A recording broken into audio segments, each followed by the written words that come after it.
Hey guys, we're going to be checking out an exposed module today that allows you to apply a Gaussian blur effect to your SystemUI, and namely the notification and quick settings panel. If we check that out right now, I've already got the effect in action. It looks pretty damn similar to the iOS notification shade, but it does look nice. The entire shade is transparent here as well as the notifications, so you can sort of see the app you're in the background. Of course it's blurred though, so the notifications do stand out, as well as the quick settings you can see right there. So if we dive into an application, we'll take Android Central, we'll pull down the notification shade and you can see the green blurred out at the top and the rest of the app underneath. The same can be seen on the Google Plus app, except this time it's red at the top, and just like when you blur your wallpaper to make the widgets stand out, the same can be said for the notifications and quick settings here. So the module itself is called Blurred System UI, and once turned on you should see some differences straight away to your shade. There's a few settings you can mess with here, including bitmap scale and blur radius, which goes all the way up to 25, which is really blurred.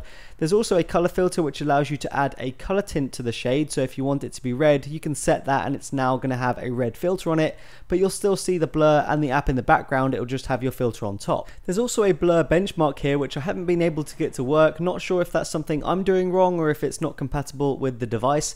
Translucent background for notification needs to be on, otherwise it looks all crazy in yellow for some reason. And lastly, we have some adjustments to the margins. Now if we leave this ticked and go back to the home screen, you'll see that there's a black bar at the top which looks ugly and it breaks the continuity of the blur. Now if we go back into the module and we leave that unticked, it actually fixes the issue and the entire shade you can see is transparent and it just looks a lot better. Now just installing this module wasn't enough for me to achieve this look on this device. I was left with a black bar for a status bar right at the top where I'm pointing right now, so I had to install another module called XBlast Tools. If you go into the notification panel, go to notification header, turn that on and just make this transparent, restart the SystemUI and you should now have a completely transparent status bar in the shade. You can also use XBlast Tools to make the notification transparent if the module isn't.